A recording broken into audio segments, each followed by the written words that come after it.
যাদবপুর বিশ্ববিদ্যালয় সেদিকে যদি নজর রাখেন আপনি খোলা চোখে দেখতে পাবেন সেখানে অসামাজিক কাজকর্ম এবং সেই সঙ্গে রাষ্ট্র বিরোধী কাজকর্মের আচ্ছার একেবারে বিভিন্ন সময় যে ছবিগুলো দেখে যাচ্ছি আমরা, তাতে করে বোঝাই যাচ্ছে যাদবপুর বিশ্ববিদ্যালয় দেশদ্রোহী কাজকর্মের জন্য সেখানকার হাব হয়ে উঠেছে।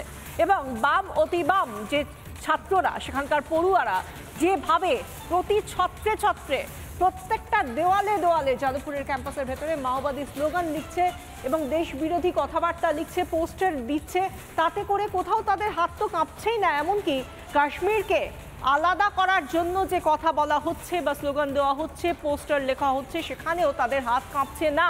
এবং এহেন বাম অতি বাম যে শক্তি কাজ করছে যাদবপুর বিশ্ববিদ্যালয় ক্যাম্পাসের ভেতরে, তাদের নিয়ে কোনো রকম কঠোর পদক্ষেপ তো দূরস্থ। মুখ্যমন্ত্রী মমতা বন্দ্যোপাধ্যায় এবং তার প্রশাসন এই নিয়ে একটা কথাও বলছে না, বরং মুখে কুলু পেটেছে।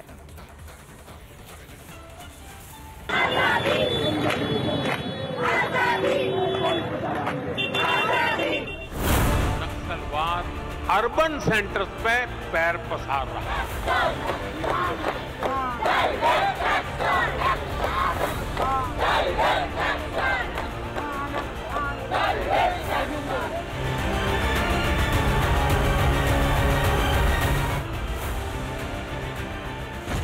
বিশ্ববিদ্যালয়ে নাকি সন্ত্রাসবাদী, মাওবাদী ও বিচ্ছিন্নতাবাদীদের আখড়া বলা মুশকিল।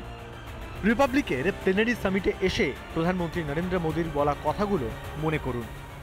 नक्सलवाद जंगल से तो साफ हो रहा है, लेकिन अब वो अर्बन सेंटर्स में पैर पसार रहा है।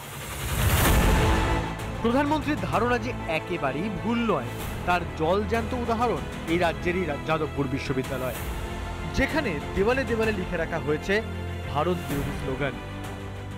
এই রাজ্যের পশ্চিমবঙ্গের যাদবপুর বিশ্ববিদ্যালয় ৩ নম্বর গেট দিয়ে ঢুকলেই যে টেকনোলজি ভবন, এখানে আজাদ কাশ্মীরের কথা বলা হচ্ছে। আপনাদের মনে ডাউট হচ্ছে না? এই দেখুন, এখানে বড় বড় করে লেখা রয়েছে আজাদ কাশ্মীর, ফ্রি প্যালেস্টাইন, লাদাখ, মণিপুর, হাসদেও, যোশীমঠ, দেওচাপাচাই। দশকের পর দশক ধরে যাদবপুরকে কুক্ষিগত করে রাখা এই তথাকথিত পড়ুয়াদের বিরুদ্ধে অবিলম্বে তদন্ত করা হোক দাবি তুলেছেন বিশ্ববিদ্যালয়ের পড়ুয়াদেরই একাংশ। সিআরপিএফ আসুক এবং সিসিটিভি বসুক, এনআইএ যে মাওবাদীদের নেক্সাস, এনআইএ সেটাকে তদন্ত করে দেখুক। ক্যাম্পাসে কেন ফ্রি কাশ্মীর লেখা থাকবে? এটা তো শিক্ষাঙ্গন। আমরা বসে শান্তিপূর্ণভাবে রামের পুজো করছিলাম, আমাদের উপর আক্রমণ হলো। এটা তো আমাদের গণতান্ত্রিক অধিকার। তার সব থেকে বড় প্রমাণ তো যাদবপুরের ক্যাম্পাসে যেখানে ওপেনলি নক্সালিজমের সাপোর্টে কিংবা ফ্রি কাশ্মীরের সাপোর্টে লেখা থাকে, সেটা নিয়ে কোনো কথা বলা যায় না। কিন্তু কথা বললে আপনাকে সোশ্যালি বয়কট করা হবে, আপনাকে দাগিয়ে দেওয়া হবে যে আপনি কোনো রাজনৈতিক দলের অংশ বলে। কাশ্মীর ভারতের অবিচ্ছিন্ন অংশ, এই কথায় যারা বিশ্বাস করে না, তাদের আমার আপনার ট্যাক্সের টাকায় কেন পোষা হবে সরকারি শিক্ষা প্রতিষ্ঠানে? কিসের আজাদ কাশ্মীর? কাশ্মীর ভারতের অংশ, পাক অধিকৃত কাশ্মীরও ভারতের অংশ, অধিকৃত বলেই সেটাকে বলা হয় পিওজেকে। তারপরেও এই আজাদ কাশ্মীর কিভাবে দাবি করতে পারেন কেউ কেউ? ক্যাম্পাসে দেশদ্রোহিতা নিয়ে কোনো সদুত্তর নেই সিপিএম এর কাছেও। ভারত বিরোধী দেওয়াল লিখন নিয়ে প্রশ্নে প্রথমে প্রসঙ্গ এড়ালেন, শেষে মেজাজ হারিয়ে বসলেন ডিওয়াইএফআই এর রাজ্য সম্পাদক মীনাক্ষী মুখার্জি। ক্যাম্পাসে আজাদ স্লোগানের পোস্টার পর যাদবপুর কি স্টেটের বাইরে বলে মনে হচ্ছে? ছাত্রদের একটাই দাবি, কলেজ ক্যাম্পাসে ইলেকশন হবে কি হবে না। আপনি জানেন পোস্টারগুলো কে লিখছে, ওই জন্য আপনি এড়িয়ে যাচ্ছেন। আপনার উপরে যা নির্দেশ আছে আপনি সেই অনুযায়ী কাজ করুন। আপনি প্রশ্ন করে উত্তর চান নাকি আর্গুমেন্ট চান? অথচ সব জেনে বুঝেও কেন চুপ মুখ্যমন্ত্রী? কেন এখনো যাদবপুরে দেশ বিরোধীদের বিরুদ্ধে কোনো ব্যবস্থা নিচ্ছে না প্রশাসন? মমতার বিটি হোটেলে ওরা তো নভক্ত বিজেপি বলবে, এর আগে তো করেছে দেশ বিরোধী। কাশ্মীর মাঙে আজাদি বলবে শ্যামাপ্রসাদ মুখার্জির জায়গায়, নেতাজি সুভাষচন্দ্র বসুর জায়গায়। ভারতে যারা পাকিস্তানের ভাষায় কথা বলে, যারা কাশ্মীর, মণিপুর, দেওচাপাচামিকে বিচ্ছিন্ন করার ডাক দেয়, সময় এসেছে তাদের চিহ্নিত করে আইনের আওতায় আনার। কিন্তু একজন ভারতীয় রাজনীতিবিদ হিসেবে, রাজ্যের প্রশাসনিক প্রধান হিসেবে মুখ্যমন্ত্রীর কি কোনো দায়িত্বই নেই? যাদবপুর নিয়ে মমতার মৌনতা সম্মতির লক্ষণ নয় তো?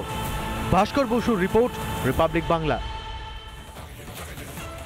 যাদবপুর বিশ্ববিদ্যালয়ে আমরা দেখতে পাচ্ছি দিনের পর দিন এরকম নৈরাজ্য চলছে, ভরপুর বামরাবি চলছে এবং এর বিরোধিতা করে এবার পথে নামলেন বিরোধী দলনেতা শুভেন্দু অধিকারী। বিজেপির তরফ থেকে যেভাবে আমরা দেখলাম নবীনা সিনেমা হল থেকে তালতলা এবং যাদবপুর থানা পর্যন্ত যেভাবে মহামিছিলের সাক্ষী থাকলো আমাদের গোটা শহর, তাতে করে তাদের অর্থাৎ বিজেপির তরফ থেকে একটাই দাবি, তাদের অভিযোগ এইভাবে যে নৈরাজ্য চলছে দিনের পর দিন যাদবপুর বিশ্ববিদ্যালয় ক্যাম্পাসে, তার পেছনে প্রধান চালিকা শক্তি তৃণমূল এবং সিপিএম।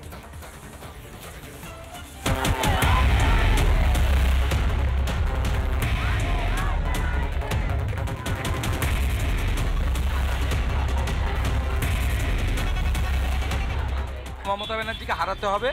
আমরা কথা দিচ্ছি বিজেপি সরকার এলে 1 মাসের মধ্যেই রাষ্ট্রবিরোধী শক্তিগুলো ফেলে দিয়ে স্বামী বিবেকানন্দর মূর্তি কেটে বসিয়ে গোটা জাতীয় পতাকা দিয়ে মুড়ে দেব। বন্দে মাতরম ধ্বনি উচ্চারিত হবে। যাদবপুর বিশ্ববিদ্যালয়ে যে নেশারুদের আতুরঘর তা আর জানতে কারুর বাকি নেই। নেশা করা, র্যাগিং, দেশবিরোধী স্লোগান, দেশের বিরুদ্ধে কথা বলা, এসব মজ্জাগত হয়ে গেছে যাদবপুরের পড়ুয়াদের। এর বিরুদ্ধে রবিবার পথে নামল বিজেপি। ব্রাত্য বসুর পদত্যাগ চেয়ে ও শহুরে নকশালদের বিরুদ্ধে এদিনে মিছিলের নেতৃত্ব দেন বিরোধী দলনেতা শুভেন্দু অধিকারী। নবীনা সিনেমা হল থেকে যাদবপুর থানা পর্যন্ত চলে মিছিল।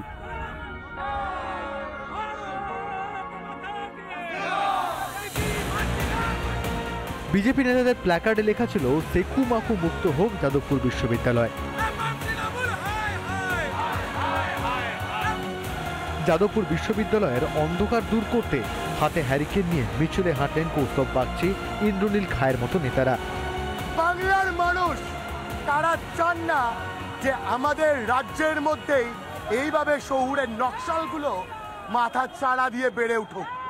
বলছেন সরানো হবে যারা দেশের বিরুদ্ধে, যারা দেশের মাটিতে থেকে আমার তোমার গোটা রিপাবলিক বাংলার দর্শকদের ট্যাক্সের টাকাতে পরে ভারতীয় সুযোগ সুবিধা ভোগ করে, তারা দেশের ক্ষতি করবে, মেনে নেওয়া যাবে না।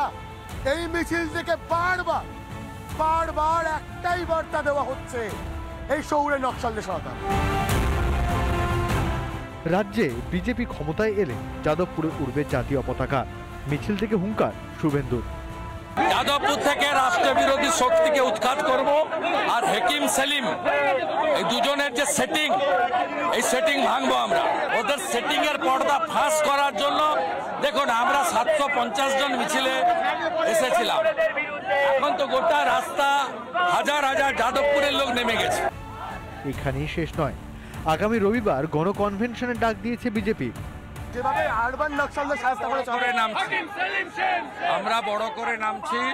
16 তারিখে আমাদের যাদবপুরে আমরা কনভেনশন করছি এবং ইউনিভার্সিটির ভেতরে না, ইউনিভার্সিটির বাইরে জনমত তৈরি করব। ইউনিভার্সিটির ভিতরের যে কাজটা ওরা এবিভিপি করবে।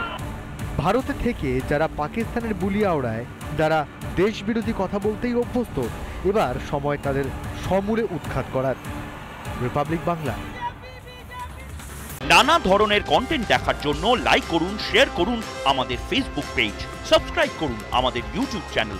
পাশাপাশি অন্যান্য ব্রেকিং নিউজের জন্য অবশ্যই চোখ রাখুন রিপাবলিক বাংলায়।